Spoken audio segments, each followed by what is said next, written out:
Hello my friends, welcome to YouTube channel. I am your host Indrani. Please subscribe my channel and press the bell icon button. Friends, मैं God से pray करती हूँ कि मेरे हर listeners subscribers की God हर अच्छी मनोकामनाएं पूर्ण करे और आप भी ज़रूर मुझे अपनी दुआ में याद रखिएगा। जय श्री राम।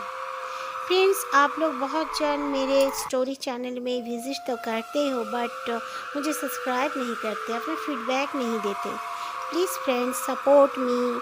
मैं तो सोचती हूँ कि मैं इंडिया की बेटी हूँ, तो इंडिया में मेरे कितने भाई बहन सब हैं, वो लोग कम से कम मुझे सब्सक्राइब करेंगे, मुझे सपोर्ट करेंगे। इसीलिए मैंने ये चैनल शुरू किया था। अगर मेरे चैनल का ज़्यादा अच्छा से प्रोग्रेस नहीं होगा तो मुझे ये चैनल रख कर कोई फ़ायदा नहीं होगा फ्रेंड्स। शायद ज़्यादा दिन में तो वेट नहीं कर पाऊँगी कि ये चैनल मेरा कब प्रोग्रेस करेगा। बाय द वे, आज मैं आपके लिए बहुत ही अच्छी अच्छी खौफनाक स्टोरीज लाई हूँ। आप सुनिए और सुन के एंजॉय कीजिए। ये पहली स्टोरी जो है जिनकी है, उन्होंने हमारे साथ शेयर किए हैं। वो बताते हैं कि वो अपना एक कज़िन का स्टोरी हमारे साथ शेयर करना चाहते हैं। मेरा कज़िन जो था उसका नाम था राजू।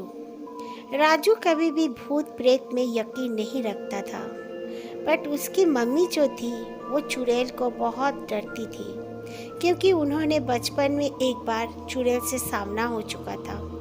वो तब करीब 11 साल की थी। अपने पापा के साथ वो एक मंदिर गई हुई थी। वो माता के मंदिर में बलि दिया जाता था, तो वहाँ पर बलि दिया गया था। उसके बाद उनका नियम था घर का, जो बलि देने के बाद बलि का जो कुछ प्रसाद के रूप में कुछ उसी मांस लेके घर आना पड़ता था। उसके पापा और वो दोनों मंदिर में बलि उली सब कार्यक्रम जब ख़त्म हो गया, उसके बाद उसके पापा के साथ उसकी मॉम घर आने लगी। उनको घर आने के लिए वो मंदिर को और उनके घर को आने के लिए उनको एक नाव में सवार होना पड़ता था। वो लोग नाव में बैठ गए। नाव में बैठने के बाद वो नाव चल पड़ी। जो वहाँ पर नाव चला रहा था वो आदमी बहुत ही एकदम प्रेशरार लग रहा था। वो आदमी कोई बातों का आंसर भी नहीं दे रहा था। कितना वक्त हुआ है उसके पापा ने पूछा, लेकिन उसने कोई जवाब नहीं दिया। और फिर उसके पापा ने कहा कि तुम इस तरफ से क्यों जा रहे हो, सीधे सीधे जाओगे तो हमारा गांव आ जाएगा। उसने उसका भी कोई जवाब नहीं दिया। फिर धीरे धीरे वो आदमी का कद जैसे लंबा होने लगा और वो एक औरत में बदलने लगा। ये देखकर उसके पापा ने समझ गए थे कि ये औरत कौन है।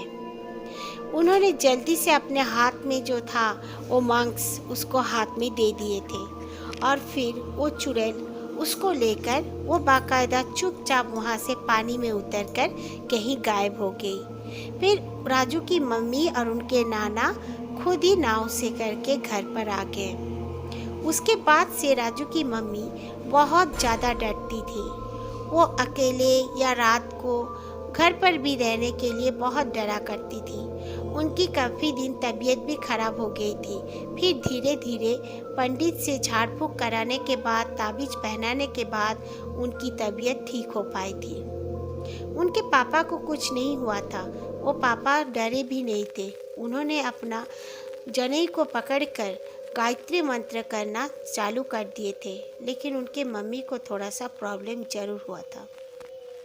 उनकी मम्मी हमेशा राजू को कहा करती थी कि तुम्हें इस तरह किसी चीज़ का भी अपमान नहीं करना चाहिए, मजाक नहीं उड़ाना चाहिए। लेकिन राजू कहाँ मानने वाला था। वो तो मानता ही नहीं था किसी के बात को भी। वो जिस स्कूल में पढ़ता था काफ़ी बड़ा स्कूल था। उस स्कूल के बैक साइड में एक खंडर नुमा घर भी था। उस घर के पास सब कोई जाने के लिए बिल्कुल गुरेज करते थे, जाना पसंद नहीं करते थे, डरते भी थे, क्योंकि उनका जो स्कूल था काफ़ी आबादी से दूर था। वो लोग बस में करके स्कूल जाया करते थे। एक बार इसी तरह उनके स्कूल में फंक्शन था। राजू को बदमाशी सूझी और उसने कहा अपने दोस्तों के से कि चल हम लोग वो खंडर में बैठ के थोड़ा सा मज़ा करते हैं। उन्होंने एक एक कोल्ड ड्रिंक्स पकड़ी और कुरकुरे वगैरह लिया और वो खंडर नुमा घर पर चले गए। बट और दूसरे दोस्तों ने मना भी की कि मत जाओ वहाँ पर कई बार कईयों ने कुछ ऐसा देखा है, इसीलिए हमारे बड़े हमें जाने के लिए मना करते हैं। यहाँ तक कि उनके टीचर्स स्ट्रिक्टली मना करते थे वहाँ पे जाने के लिए। बच्चे बैक साइड के प्लॉट में खेलने के लिए जाने से भी वो लोग मना कर देते थे कि नहीं, पीछे में नहीं, आगे तरफ फील्ड में खेलो। लेकिन राजू मानता नहीं था, इसीलिए वो अपने कई दोस्तों के साथ वहाँ पर चला गया। जाने के बाद वो लोग कोल्ड ड्रिंक्स पीने लगे। करीब करीब तब शाम के 7 या 7:30 बज रहे थे। उनका फंक्शन ख़त्म होने में काफ़ी देर थी। कई पार्ट्स तब तक नहीं हुए थे, इसीलिए राजू लोग वहीं पे वेट करना था उनको। पूरी तरह अपना फंक्शंस ख़त्म करके ही वो लोग घर जाना चाहते थे।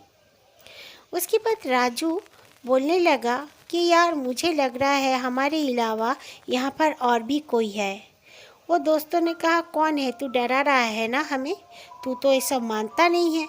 लेकिन राजू बोला नहीं यार, मैं देख रहा हूँ जो पीछे तरफ ये बिल्डिंग का पीछे तरफ जैसे कोई चल फिर रहा है और एक एक बार मेरे कान में जैसे मुझे किसी ने कुछ कहा। तो वो दूसरे दोस्त बोलने लगे ये कैसे हो सकता है, हम तो तेरे सामने बैठे हुए हैं, हमने तो कुछ नहीं सुना और ना ही कुछ देखा।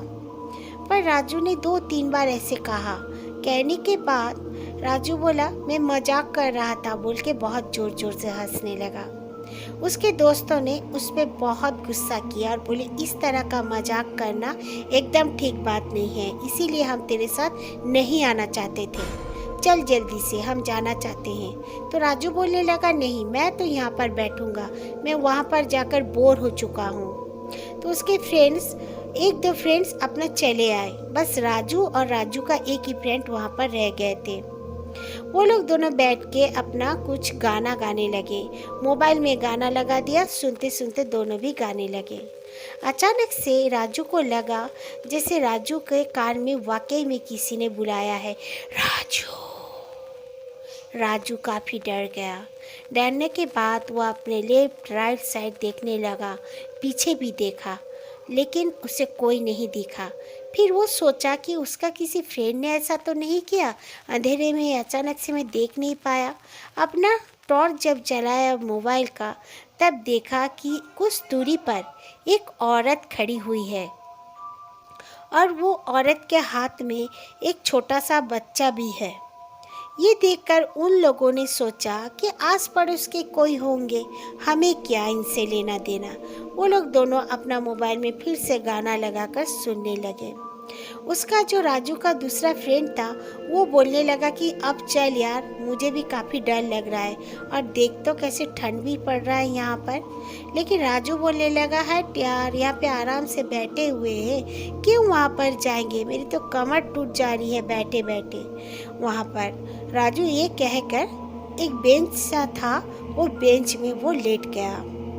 लेटने के बाद वो बोला बहुत मैं थका हुआ हूँ, मुझे तो नींद भी जैसे आ जाएगी। तो राजू उसी में लेटा रहे तो उसका वो दोस्त वो भी बैठ के अपना फ़ोन में कुछ देखने लगा।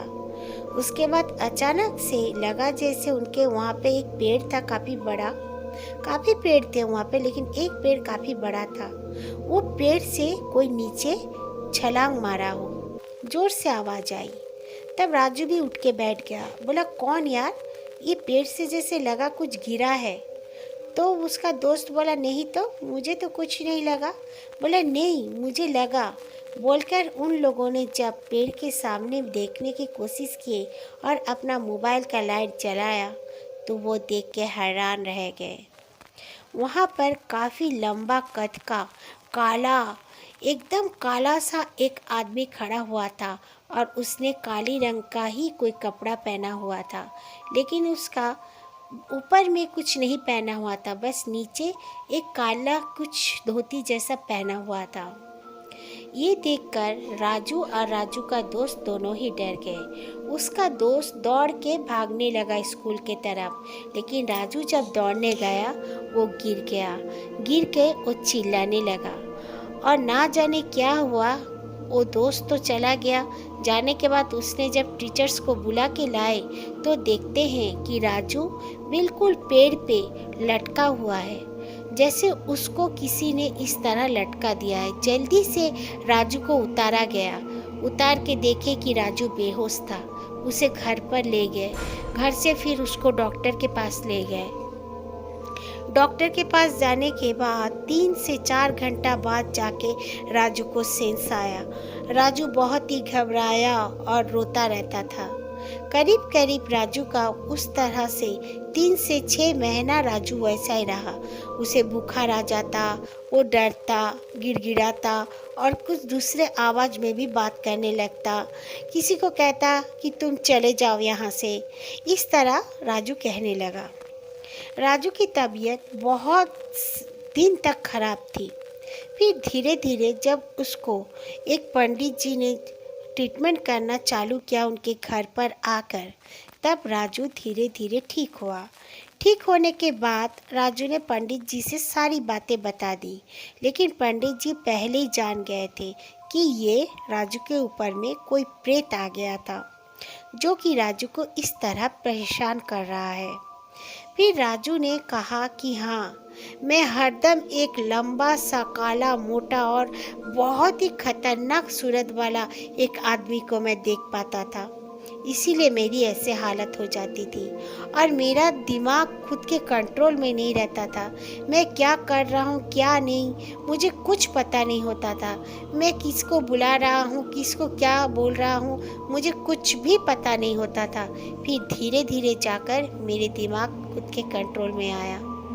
ये जानने के बाद उसकी मम्मी ने भी राजू को बहुत डांटा और कहा कि मैं हरदम कहती हूँ कि कोई चीज़ के बारे में इस तरह मजाक नहीं उड़ाना चाहिए, किसी को कुछ नहीं बोलना चाहिए, इसलिए आज तुम्हारे साथ ऐसे घटना घटी। वाकई में दोस्तों, ये बात बिल्कुल सही है। किसी चीज़ को जो हम लोग देखे नहीं हैं, उस चीज़ के बारे में बोलकर कोई मजाक नहीं उड़ाना चाहिए। बहुत लोग ऐसे हैं जो देखते हैं, वो ही समझते हैं कि ये चीज़ क्या है और ये लोग क्या अनिष्ट हमारे जीवन में कर सकते हैं, वो लोग ही समझते हैं। इसी तरह एक बात मैं आपके साथ और शेयर करना चाहती हूँ। एक बार की बात है, एक लड़का जिसका नाम नबीन था, वो लड़का अपना कॉलेज पूरी करने के बाद हॉस्टल जाने के लिए मतलब यूनिवर्सिटी में उसने दाखिला ले ली और वो चला गया। उसके घर वालों ने उसे बहुत फोर्स किया कि तुम अकेले फ्लैट में मत रहो, तुम अपना हॉस्टल में ज्वाइन कर लो। बट ये लड़का बोला नहीं, मैं फ्लैट में रहूँगा। अकेले फ्लैट में रह गया। नया सा फ्लैट बना हुआ था। वो भी कुछ बिलीव नहीं करता था। वो अकेले रहना और अकेले हर जगह जाना बहुत ही पसंद करता था। उसके मॉम डैड मना करने पर भी वो कभी नहीं सुनता था। फिर वो एक रूम ले लिया। लेने के बाद वो सोचा कि मैं यहाँ पर बिल्कुल फ्री रहूँगा। घर पर मुझे कितने बंधनों में रहना पड़ता है, उसी तरह हॉस्टल में भी रहना पड़ेगा, इसलिए वो हॉस्टल में नहीं रहा। उसके बाद वो फ्लैट में आने के बाद उसके साथ कुछ पैरानॉर्मल एक्टिविटी इस तरह स्टार्ट हो गया कि वो लड़का भी घबरा गया। उसके बाद क्या हुआ था उसके साथ वो तो पहले बता नहीं पाया था। ठीक होने के बाद बताया। कंटिन्यू वो लड़का 1 साल तक बीमार रहा और खुद को ही चोट पहुंचा देता था, खुद कहीं भाग जाता था। सब कोई तो सोचे थे कि ये लड़का और बचेगा नहीं, लेकिन उसकी ज़िंदगी थी नवीन की, इसीलिए वो बच गया और अभी भी वो ठीक है। वो ठीक होने के बाद ये बताया कि हर रात को उसके साथ कोई औरत जैसे कुछ ऐसा काम करती है जो उसे समझ में नहीं आता था, लेकिन हर रात उसके साथ ऐसा कुछ काम होता था। सुबह जब उठता था वो उसके हाथ पैर सारे बहुत पेन करते थे और वो सोचता था जैसे मैं सपना देख रहा हूँ, लेकिन उसका सपना नहीं था, उसके साथ वो सब हकीकत में हुआ करता था। वो बाद में, ये बहुत दिन होने के बाद उसको समझ में आ गया कि मेरे साथ ये सब हकीकत में हो रहा है। फिर वो इतना बीमार हो गया था, वो फ़ोन भी नहीं करता था, फ़ोन नहीं पकड़ता था। वो अपना यूनिवर्सिटी जाना भी छोड़ दिया था। उसके बाद उसके यूनिवर्सिटी के टीचर्स ने ही फ़ोन करके बताया था कि आपका बेटा बिल्कुल नहीं आता है यहाँ। उसके बाद उसके पापा भी बोलने लगे कि फ़ोन नहीं करता है, फ़ोन नहीं उठाता है। उसके पापा करीब करीब 1 महीना बाद उसके पापा जाकर देखे कि उनका बेटा बहुत बीमार हो रहा था। एकदम बीमारी के मारे वो पलंग पे लेटा हुआ है। उसके शरीर में जैसे खून नहीं, पीला पड़ चुका था। आंखों के नीचे उसके काले गड्ढे बन चुके थे। उसके पापा उसको हॉस्पिटल में लाके एडमिट करा दिए। थोड़ा बहुत ठीक हुआ, लेकिन फिर भी ठीक नहीं हो रहा था। उसके बाद उसको एक मौलवी जी से ट्रीटमेंट कराने के बाद वो ठीक हुआ। ठीक होने के बाद उसने बताया अपने साथ हर घटना जो घटी थी। वो जो खाना खाता था, वो ना जाने उसके घर में कौन खाना बना दिया करता था। उसका डिनर लंच रेडी हो जाया करता था। वो इतना उसके रंग में रंग गया था कि वो उसी दुनिया का होने जा रहा था।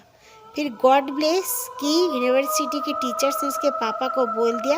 उसके पापा उसको लेकर चले आए, बोलकर ही वो लड़का बचा। वो लड़का पहले एकदम यकीन नहीं करता था कि ऐसा भी कुछ चीज़ होता है इस दुनिया में। इसके बाद वो बिलीव करने लगा है। Okay, thank you friends, take care.